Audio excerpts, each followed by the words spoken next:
On va se le dire, surentraînement, c'est un mot qu'on entend de plus en plus de nos jours. Mais est-ce que c'est vrai ou le monde font juste dire ça pour se plaindre? C'est ce qu'on va voir aujourd'hui, puis on va surtout distinguer le surentraînement de la surcompensation. Pour arriver à un niveau de performance optimal, l'athlète a besoin d'une périodisation, cette dernière impliquant idéalement un phénomène que l'on nomme la surcompensation. Mais qu'est-ce que c'est? Bon, bien entendu, un des objectifs à l'entraînement est de dépasser la capacité actuelle de l'athlète, de lui donner une plus grande charge de travail que celle à laquelle son corps s'est adapté. C'est ce qu'on appelle une surcharge. Étant donné que l'entraînement est une forme de stress physiologique qui perturbe l'équilibre du corps, des mécanismes se mettent en place après l'entraînement pour retrouver cet équilibre et éventuellement rendre la tâche plus facile. Pour continuer à progresser, il devient impératif au fil du temps de jouer avec certains paramètres pour recréer un stress physiologique et sortir le corps de sa zone de confort.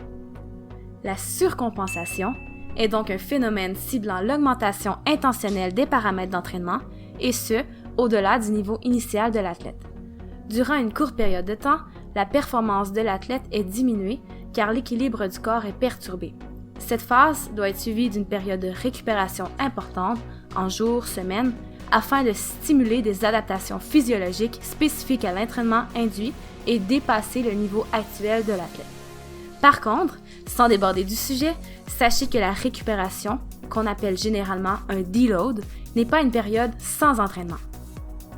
Par contre, si la surcompensation est menée à l'extrême, elle peut potentiellement devenir non fonctionnelle, donc aucune amélioration, et même entraîner l'athlète dans le surentraînement. L'entraînement excessif englobe tout ce qui surpasse les paramètres nécessaires pour atteindre une performance optimale. Il correspond par exemple à un volume trop élevé, une intensité trop marquée ou les deux. Il n'apporte pas plus de bénéfices qu'un entraînement mieux adapté, avec une intensité et un volume bien gérés, et peut potentiellement mener à des effets négatifs, baisse de la performance, blessures et problèmes de santé. En powerlifting, la fréquence des levées est également importante à monitorer. Évidemment, de la fatigue suite à un ou des entraînements intenses est normale et même souhaitable et disparaît généralement en quelques jours avec une bonne récupération, un sommeil approprié et une nutrition adéquate. Toutefois, pour qu'une planification devienne efficace, elle doit permettre à l'athlète de récupérer du stress induit par l'entraînement, mais également par tout ce qui entoure son sport, que ce soit l'alimentation, le sommeil, le nombre de compétitions, la vie sociale, les études, le travail ou la famille. Bon, j'imagine que vous voulez qu'on parle du surentraînement maintenant. Sachez que le surentraînement survient lorsque le niveau d'adaptation de l'athlète est dépassé et que ça engendre une baisse de ses performances et des conséquences physiologiques et psychologiques à long terme. Ce dernier mot est important.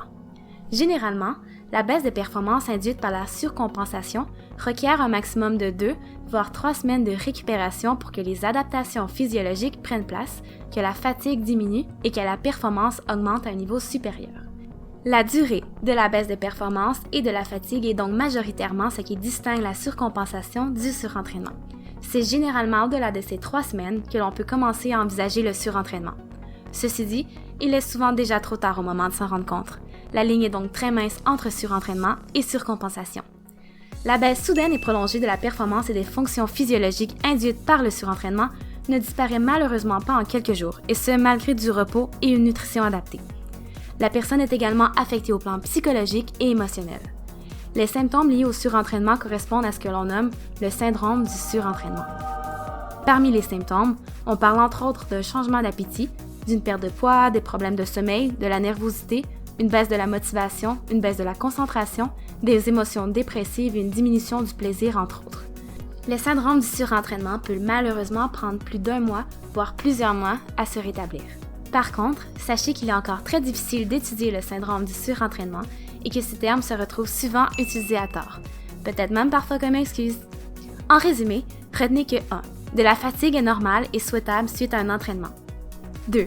La surcompensation correspond à l'augmentation intentionnelle de certains paramètres d'entraînement pour générer un stress physiologique suivi d'une période de récupération allant de 1 à 3 semaines dans le but de créer des adaptations supérieures au niveau initial de l'athlète. 3. Mal gérée, la surcompensation peut devenir non fonctionnelle ou même mener au surentraînement. 4. Le surentraînement correspond à plusieurs symptômes dont la baisse de performance et ce malgré plus d'1 mois de récupération. Il a des conséquences sur plusieurs sphères de la vie d'un athlète et il est souvent trop tard quand on s'en rend compte. Et toi, as-tu déjà vécu le surentraînement? N'oublie pas de nous suivre sur Facebook, Instagram et YouTube pour plus de contenu.